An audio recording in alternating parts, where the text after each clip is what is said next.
Olá, eu sou o Fábio Toledo e no episódio de hoje do Família e Educação vamos falar sobre como um sanguíneo pode ser aprovado num concurso público. Eu recebo com frequência a seguinte indagação: mas você é sanguíneo, como que você conseguiu ser aprovado no difícil concurso da magistratura? Bem, na época eu não sabia que era sanguíneo, então deu certo. Digo isso de brincadeira, mas meio a sério, para reforçar aquela ideia que já sabemos que temperamento não é determinante de nada. Aliás, eu gosto de dizer que conhecer o temperamento próprio e também das pessoas que convivem conosco tem dois objetivos fundamentais. O primeiro deles é estimular a compreensão. Quando nós conhecemos um determinado temperamento, um colérico, um sanguíneo, um fleumático ou um melancólico, a gente sabe que ele tem alguns traços gerais, tem algumas características natas e imutáveis, que sabendo que ele tem aqueles, vamos dizer, se é que se pode dizer assim, aqueles pontos fortes, aqueles aspectos em que é mais fácil atuar e aqueles pontos fracos, nós desenvolvemos uma compreensão. Olha, eu sou assim, eu tenho essa tendência, olha, a minha esposa é assim, o meu filho é assim, ele tem essa tendência. Mas isso não é jamais motivo para desculpas, ou seja, não tem jeito porque ele é desse jeito, ou não há outro remédio. Muito pelo contrário. Serve então, como dizíamos, num primeiro ponto para estimular a compreensão. De fato, ela ou ele são assim, mas não para aí. E um segundo objetivo, além da compreensão, é definir muito bem, definir de uma maneira mais eficiente e eficaz a estratégia de luta. Já que eu tenho essas qualidades natas, como eu posso aprimorá-las, como eu posso colocar elas para que trabalhem a meu favor, para que facilite na aquisição de virtudes. E se eu tenho aquelas dificuldades, eu preciso me esmerar naqueles pontos para que consiga me superar e também adquirir determinadas virtudes, atingir determinados resultados. Então, conhecer os temperamentos ajuda muito para a compreensão e para traçarmos uma estratégia melhor de luta para alcançar alguns objetivos, para crescer em determinadas virtudes. Somente para isso, então, que estudamos temperamento. Para você que não está acostumado a nos seguir por aqui, eu gostaria de fazer duas advertências. Primeiro, que não sou especialista em temperamentos. Na verdade, sou um iniciante nesses estudos. E também, para você que veio aqui movido por interesse em como estudar para concurso, também não falamos habitualmente sobre estratégias de estudo, plano de estudo para concurso público. O nosso foco aqui no Família e Educação é principalmente como administrar uma família, relacionamento conjugal e educação dos filhos. Mas penso que esse aspecto está muito relacionado com a administração da família. Pode ser que o casal, pode ser que o marido, pode ser que a esposa chegue à conclusão de que vale a pena, pelo bem da sua família, estudar para ser aprovado num concurso. Então, falamos desse tema e darei aqui nessa nossa conversa de hoje, se podemos dizer assim, como que um depoimento mesmo de como que eu consegui superar as limitações do sanguíneo para os estudos, ser aprovado em concursos públicos, ser aprovado nos concursos que eu passei até hoje. E eu já adianto a vocês que sou juiz de direito atualmente há 22 anos, também fui procurador do Estado, passei num concurso procurador do Estado, fui aprovado, embora não tenha assumido jamais um concurso para procurador do Banco Central. Aliás, foi a minha melhor classificação, passei em terceiro lugar nesse concurso. Fui escrevente do Tribunal de Justiça, enfim, tem uma história de concursos públicos que eu me vali dessa estratégia que eu vou compartilhar com vocês agora. Muito bem, então se nós sanguíneos temos uma certa limitação de concentração, uma certa dificuldade de perseverança, eu vou dizer para vocês como é que eu fiz para obter a aprovação em concurso público.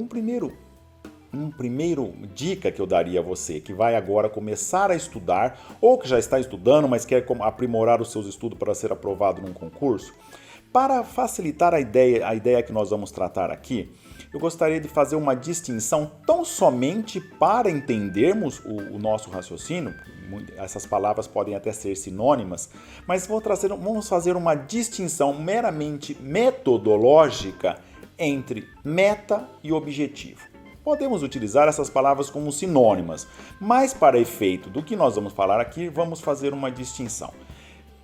E a distinção que faremos é o seguinte, olha, se eu perguntar para você qual é o seu objetivo, seu objetivo provavelmente vai ser a aprovação em algum concurso público que escolheu. Magistratura, Ministério Público, fiscais de renda, enfim. Ou aprovação genericamente em algum concurso público, porque a minha meta é obter um emprego público por N razões. Espero que dentre essas razões que se elencou é ser um bom servidor público, como o próprio nome diz, está aí para servir ao público, mas nós vamos partir da premissa que temos um objetivo que é a aprovação num determinado concurso especificamente. Vamos falar somente a título de exemplo, aquele que é o meu depoimento, que é a magistratura. Então eu tenho o objetivo de ser aprovado na magistratura. Tá bem. E para isso eu preciso estabelecer metas. E uma meta, vamos falar assim, uma meta maior, uma meta final. Olha, qual a diferença? Minha meta não é ser aprovado no concurso? Não necessariamente. E eu já direi por quê. A minha meta, já que eu tenho por objetivo ser juiz, ser aprovado num concurso da magistratura, seja trabalhista, seja federal, seja estadual, enfim, a minha meta é ser aprovado nesse concurso.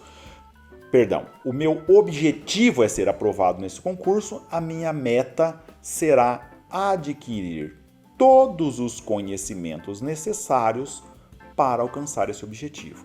E para que fazer essa distinção? Porque o objetivo nem sempre depende exclusivamente de nós, depende também de outros fatores. Eu até gostaria de dizer, brincando um pouco, falar, não, meu objetivo é ser presidente do Supremo Tribunal Federal. Bom, isso não depende só de você, só tem um de cada vez. Primeiro que só tem 11 que conseguem esse posto, esses 11 não são propriamente por concurso público, enfim. Esse objetivo pode ser que você não vá atingir em toda a sua vida. E outra, podemos dar inúmeros outros exemplos, meu objetivo é ser Procurador-Geral da República, enfim. Não está completamente ao nosso alcance atingi-lo. E no caso aí não está nem de longe só ao nosso, não depende só de nós atingir esse objetivo. Mas mesmo objetivos um pouco mais factíveis, como por exemplo, eu quero ser aprovado na magistratura de um determinado estado, na magistratura do Distrito Federal, e o mais, eu quero ser aprovado em 2 anos. Né? Esse objetivo também não depende só de nós. Porque depende de que a gente tenha os conhecimentos, mas depende de que abra esse concurso. Pode ser que abriu, mas bem no dia da prova você ficou doente. Tem outros fatores, de modo que o objetivo é algo que nós aspiramos, mas não depende exclusivamente de nós. E nós temos que nos focar naqueles aspectos em que depende só de nós, que chamaremos então de metas. E a nossa meta será, portanto, adquirir todos os conhecimentos necessários para poder vir a ser aprovado naquele concurso público. E também é importante a gente ter essa meta elevada, porque vamos ver que o nosso objetivo, no fundo, não pode ser só ser aprovado. Nosso objetivo será ser aprovado e também ser um bom servidor público, ser um bom magistrado, ser um bom promotor, ser um bom procurador, ser um bom delegado de polícia, enfim, ser um bom servidor naquela carreira que escolhemos. Muito bem, então já definimos a nossa meta. Para quem quer ser aprovado no concurso público, precisa ter como a meta adquirir todos os conhecimentos necessários para exercer aquele cargo a que aspiramos. E como nós vamos saber quais são esses conhecimentos? Ora, qualquer concurso público tem um edital. No edital está elencado todo o conhecimento que é necessário, tudo que vai ser objeto de provas para aquele concurso. Se o meu objetivo é ser aprovado naquele concurso, a minha meta será adquirir todo o conhecimento necessário para ser aprovado naquele concurso público. Mas isso não basta, porque tudo bem, agora eu já sei disso, mas como é que eu vou estudar para isso? E aí entra a nossa dificuldade de sanguíneos de ser constantes e também de termos a nossa concentração, de mantermos o foco nessa meta que nós estabelecemos. Então, se a meta maior, a meta final, é adquirir todos os conhecimentos necessários para ingressar nessa carreira, nós precisamos também estabelecer metas menores, precisamos estabelecer metas de estudo, metas semanais, metas diárias que vão nos norteando até atingir esse objetivo final. E como é que eu fiz? Quando eu defini que eu queria o concurso da magistratura, eu fui minucioso no seguinte sentido: pego o edital, vou lá o edital da magistratura de São Paulo, a magistratura do Distrito Federal, a magistratura do Rio de Janeiro, ou a magistratura federal, a magistratura do trabalho, vou no edital e vejo todas as matérias que caem. Muito bem, tem todas aquelas matérias. E aí, como é que eu vou estudar? Normalmente eu vou pegar um ou dois autores, então provavelmente dois autores, que eu vou escolher para estudar cada matéria. Sejamos minuciosos. Eu vou estudar, por exemplo, direito civil, que eu vejo lá coleções de 6 ou 7 volumes, cada uma delas em torno de 500 páginas de livros. Eu verei que para adquirir todo o conhecimento necessário só em direito civil, eu vou ter de estudar aí em torno de 3.000 páginas de livros. Agora, isso, eu vou repetir essa mesma operação com cada uma das disciplinas que são exigidas para o concurso que eu vou prestar. Muito bem, aí um segundo ponto importante, ou seja, eu já sei tudo que eu preciso saber, eu já pesquisei, pedi conselho para especialistas, eu fui, ou às vezes o próprio edital sugere autores onde eu vou buscar esse conhecimento, eu já tenho uma noção de toda a gama de conhecimentos, de livros que eu preciso estudar para adquirir todo esse conhecimento. Agora entra um outro fator importante, saber de quanto tempo eu disponho de estudos por dia ou por semana. No meu caso, eu conseguia estudar em torno de 4 horas por dia, porque eu comecei já a estudar para concurso público quando eu estava ainda na faculdade. Então tinha que ir à faculdade e trabalhava à tarde. Eu já tinha um cargo público de escrevente do Tribunal de Justiça de São Paulo, trabalhava 7 horas por dia. Então aula das 7 ao meio-dia, trabalho do meio-dia às 7, depois de noite ficar com a minha filha, porque eu já estava casado, ficar com a minha filha, e depois que ela dormia estudar. Então eu conseguia umas 2 horas de estudo à noite. E no meio do trabalho, felizmente, eu estava num trabalho em que eu fazia pesquisa de jurisprudência e doutrina para juiz. Ou seja, então meu trabalho já era estudar, mas eu conseguia encaixar mais 2 horas de estudo ali durante o trabalho, de modo que eu tinha em torno de 4 horas de estudo por dia. Com essas 4 horas, eu consegui fazer um plano de estudos para 2 anos. E como que eu fiz, então, esse plano de estudo para 2 anos? Bom, direito civil, vamos continuar com esse nosso exemplo de direito civil. Então, em torno de 3.000 páginas de estudo até atingir a meta final, que é adquirir todos os conhecimentos necessários para aprovação no concurso público. Essas 3.000 páginas de estudo, não é leitura, muitas vezes nós vamos precisar ler 2 vezes o mesmo capítulo, o mesmo tópico do livro, para que eu tenha entendido, tenha memorizado e vou armazenar esse conhecimento até a data do concurso ou muito mais, para o resto da minha vida. Ou seja, aprendi, entendi e memorizei. Muitas vezes vai se ler 2 vezes aquilo, às vezes vai ler uma vez grifando e depois volta para os grifos. Às vezes vou ler um autor, depois vou ler um segundo autor. Então, se for 2 autores, soma as páginas desse outro livro também. Importante que você já tenha um panorama de toda a quantidade de estudo que você tem. Muito bem. No meu caso, era 2 anos, eu simplesmente dividia esse número de páginas por 360, ou seja, considerando como dias úteis, em torno de 180 dias úteis por ano. Mas vão falar, Fábio, mas um ano tem muito mais de dias úteis. Você está calculando, o ano tem 365 dias, só 180 dias úteis? Bom, eu tinha por princípio não estudar aos finais de semana para que eu pudesse dedicar-me à família, à esposa e aos filhos, então eu não estudava de final de semana.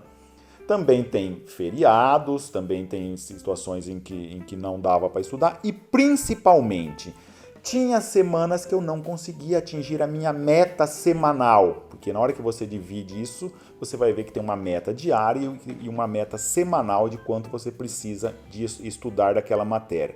De modo que, como eu tinha calculado com folga, Se eu não atingisse a meta parcial, a meta daquela semana, nem tudo estava perdido. Ou seja, eu já tinha calculado com folga. E nós temos do nosso temperamento, essa tendência a desistir, ou que eu chamaria assim a desistência de chutar o balde. Ou seja, como em 2 semanas seguidas eu não atingi a meta semanal, então eu vou desistir. Não, a gente já calculou com folga, de modo que eu conseguia. Então eu dividia isso por 360, porque no meu caso eu tinha uma meta de estudo para 2 anos. Se você não tem problema você fazer uma meta para 3 anos ou para 4 anos. É importante ter uma meta factível.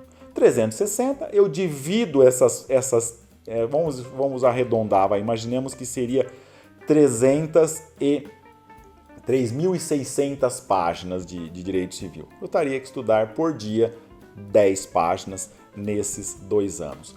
10 páginas, vamos chamar então cada semana em torno de 50 páginas. E repete a mesma operação em todas as matérias. Direito penal, direito administrativo, enfim, todas as disciplinas. Eu escolho uma bibliografia, vejo o tanto que eu vou ter que estudar para aquela disciplina e depois repito essa mesma operação. Eu já tenho aí uma meta diária e uma meta semanal. Às vezes, uma disciplina, por exemplo, direito tributário, vai ter uma quantidade de páginas para serem estudadas muito menores. Provavelmente, direito civil deu 10 páginas, direito tributário talvez vai dar uma e meia. Aí, com base nisso, aí vem um outro aspecto muito importante para o sanguíneo, que tem essa dificuldade da perseverança. Eu faço um horário diário para cada dia da semana, de segunda a sexta, para cada uma das disciplinas. Às vezes eu ouvi alguém falando assim, olha, segunda-feira eu estudo direito civil.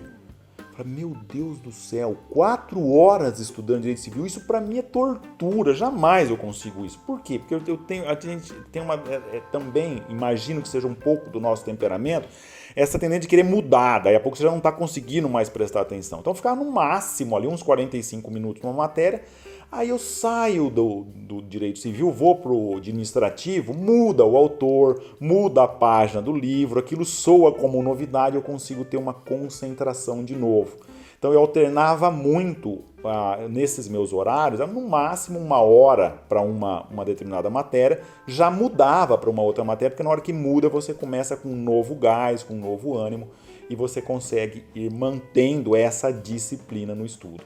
Então, uma meta final, que é a aquisição de todo o conhecimento necessário para ser aprovado naquele concurso e para exercer aquela profissão, e metas semanais e metas diárias de estudo.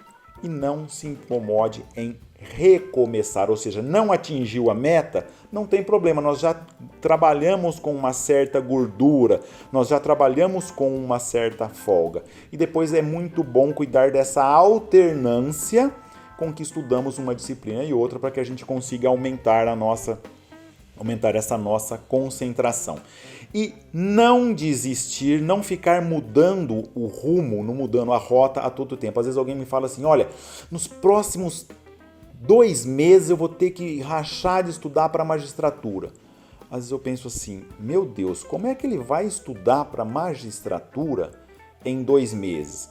Vamos imaginar que seja uma pessoa que já fez isso que nós falamos, ou seja, fez uma meta de estudo para 2, 3, 4 anos, já estudou tudo, já conhece toda a matéria e ainda não conseguiu atingir o seu objetivo de ser aprovado, então tudo bem, talvez lá uns 2 meses antes de um concurso ele vai fazer uma revisão nas suas anotações, se ele fez, enfim. Mas, do contrário, me soa como um absurdo. Mas por que eu estou ressaltando nesse ponto? Porque sabe qual que é um grande risco de quem se dispõe a estudar concurso? Porque, olha, vai abrir um concurso daqui 2 meses. Então eu vou estudar tudo para passar nesse concurso. E aí passa o concurso e para de estudar e não persevera. Não, não é assim, isso não funciona. Traça uma meta final, que eu repito, que é a adquisição de todo o conhecimento necessário para aquele concurso, e vai toda semana se dedicando, todo dia, toda semana, se dedicando à sua meta diária, à sua meta semanal de estudo. Não muda esse plano ao sabor dos concursos que vão abrindo nesse tempo. Mas aí você fala, mas então eu não posso prestar esses concursos que forem abrindo enquanto eu não atingir essa meta final? Claro que pode. Pode, não só pode, como deve, por dois motivos. Primeiro, que isso já vai te dando experiência, vai te dando naquele ambiente de concurso, de nervosismo, por aí afora, nós já vamos ganhando experiência. De modo que mesmo que a gente não tenha ainda estudado tudo, não tenha atingido a meta final de estudo, é bom a gente já ir prestando para ganhar experiência. E não é impossível de sermos aprovados, ou seja, atingirmos o nosso objetivo antes de atingir a meta final. Por quê? Porque pode ser que ao cabo de alguns meses, um ano e pouco, eu já adquiri um nível de conhecimento que eventualmente venha a ser suficiente para eu ser aprovado num concurso. Isso pode acontecer. O que não pode é a gente alterar a nossa rotina de estudo ao sabor dos concursos que vão abrir. Não, agora eu paro tudo, vou estudar para isso aqui. Aí depois fica 2, 3 meses sem estudar nada. Não, agora eu paro tudo, vou estudar para aquilo. Isso é o que não funciona. Nós mantemos o nosso ritmo de estudos, vamos caminhando até atingir a meta final. Se abrir concurso nesse meio tempo, não há problema de prestar. Aí você fala, mas concurso é sorte? Olha, não é sorte. Não é sorte. Para aquele que adquiriu todo o conhecimento necessário, ele vai necessariamente ser aprovado. O que não impede que algumas vezes a sorte ajuda um pouquinho. O trabalho tinha um tempo para estudar uma meia hora, uns 40 minutos, e a próxima era, na época ainda chamava direito comercial, que hoje é o direito empresarial. E o próximo tema era cheque. Falava, estudo cheque, não estudo? Tô cansado. Não, vou estudar só mais isso aqui. Eu estava estudando pelo Fábio Lhoa, direito empresarial, e estudei cheque. No dia seguinte era a prova do concurso Banco Central. E caiu lá, tinha os testes de múltipla escolha, tinha as questões dissertativas e depois chegou e tinha uma dissertação mais longa nesse concurso que era precisamente cheque. Ou seja, isso eu acredito que eu teria sido aprovado nesse concurso de todo jeito, mas não em terceiro lugar como aconteceu. A sorte ajudou um pouco. Mas a sorte, vocês podem ver, não é determinante para nada. O importante é a gente manter essas metas periódicas até atingir a meta final e com isso obtermos a nossa aprovação. Então é isso, a perseverança, nós sanguíneos, e isso serve para todos, hein? Conseguimos a perseverança, temos uma meta final, temos metas semanais, temos metas diárias. E no nosso caso, no meu caso, funcionou muito bem essa alternância entre as matérias que eu estudava. Ou seja, um determinado tempo para uma matéria, 40 minutos, 1 hora no máximo, já passo para outra, tudo com horário, tudo com horário, tudo com essa organização e dá certo. Eu tenho certeza de que se você colocar esse empenho, não há como não atingir essa meta final, e uma vez atingida a meta final, a questão de alcançar o seu objetivo é só questão de tempo. E eu gostaria de chamar a atenção a você, então, que quer vir para o serviço público, que venha com essa mentalidade. Eu vou contar para vocês um triste incidente que teve comigo há pouco tempo. Eu recebi um novo escrevente, aqui na Justiça de São Paulo, o escrevente é o auxiliar da Justiça que presta serviço. Depois de um certo tempo, com o gestor dele, que é o coordenador da unidade de ineficiência, chamou ele para conversar por que estava acontecendo, que o rendimento dele estava muito abaixo da equipe. E eu, graças a Deus, tenho uma equipe muito boa, de pessoas que dão sangue mesmo pelo que fazem. Ele disse simplesmente, eu não me matei de estudar para passar num concurso público para ter que trabalhar depois. Foi lamentável, fiquei estarrecido e essa pessoa não trabalha mais com a gente, porque ali já via que as laranjas podres precisam ser tiradas da fruteira, porque senão elas apodrecem as outras. Mas que a gente sirva para quebrar esse paradigma que o serviço público tem salários bons, tem estabilidade e não precisa trabalhar. Não, precisa se trabalhar muito. As pessoas têm fome e sede de justiça e a gente tem que vir com esse ideal de se engajar num serviço, de se engajar em algo que presta um serviço de qualidade para o povo. A meta de todo o serviço público é ser tal como seria uma boa empresa prestadora de um determinado serviço, com a mesma qualidade. Infelizmente, essa mentalidade já está se arraigando no serviço público, dessa preocupação com a eficiência, essa preocupação com qualidade, e não aquela de que uma vez aprovado num concurso, agora deitarei em berço esplêndido e não precisa render, não preciso prestar contas de nada. Então, de coração, eu falo para vocês qual foi a minha experiência para aprovação em concurso, e fiquem também com as minhas orações para você que está ouvindo, que está nos ouvindo, para que venham fazer parte desse time, mas que venham pessoas bem intencionadas, venham pessoas que estejam dispostas a se doar pelo próximo, que é no fundo o que deveria ser um servidor público autêntico. É isso. Para você então que quer se dedicar a estudar o concurso público, siga um itinerário, tenha essa disciplina, e a aprovação, o seu objetivo de ser aprovado, é questão de tempo. Trabalhe pelas suas metas, trabalhe com afinco, estude com determinação, não desista jamais, e a aprovação virá com toda certeza.